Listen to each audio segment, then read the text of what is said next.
Avec Thomas Hill, avec le réalisateur Gérard Policino qui a lui réalisé le grand concert de Johnny au pied de la Tour Eiffel. C'était en juin 2000 et ce concert il sera retransmis dimanche soir 20h dans plus de 300 salles de cinéma partout en France. Et alors il y a une des émissions que vous avez réalisées dont on n'a pas parlé ce matin, c'est Ombre et Lumière, émission qui était diffusée sur France 3 avec des grands portraits d'artistes et c'était présenté par le regretté Philippe Labro. Philippe Labro. Et alors justement, ce matin, Olivier Benkemoun est aux obsèques de ce grand monsieur des médias et grand auteur également, Philippe Labro. Bonjour Olivier Benkemoun. Bonjour Thomas, bonjour à tous.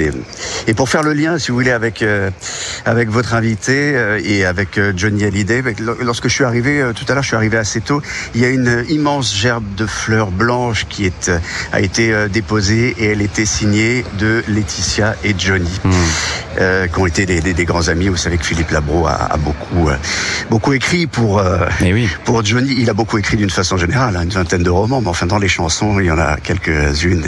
Est-ce que vous voulez qu'on en écoute une tout de suite? C'est vous le chef. Alors qu'est-ce que vous voulez? Oh ma jolie Sarah? Allez, ma jolie Sarah, écoutez ça. Ma jolie Sarah.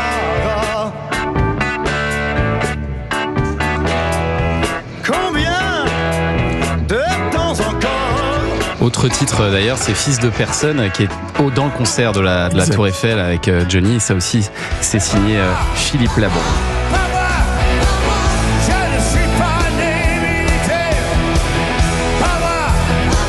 J'imagine Olivier Benkemoun qu'il y a énormément de monde pour rendre hommage ce matin à Philippe Labro.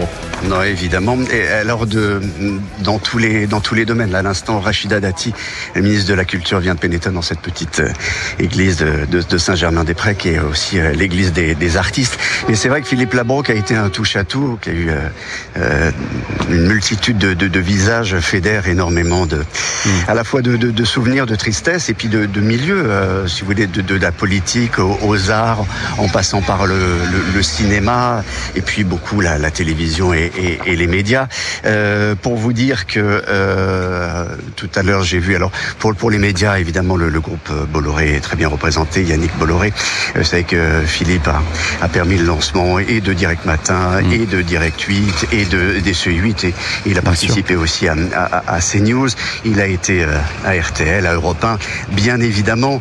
Donc tout à l'heure à la fois Pascal Praud, Maxime Saada et Yannick Bolloré étaient là pour rentrer dans cette église, pour assister à cette messe et à ces funérailles d'ailleurs qui seront célébrées par quelqu'un que vous connaissez peut-être, c'est Monseigneur Benoît de Sinétit, et celui qui a également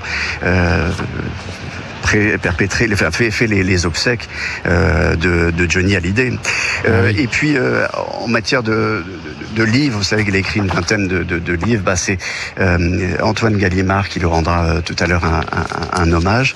Il y a son ami de toujours, Jean-Marie Rouard, qui disait cette chose magnifique qui peut être vue comme une conclusion. C'est pas, avec Philippe Labro, c'est pas une page qui se referme, c'est un livre tout entier qui se ferme.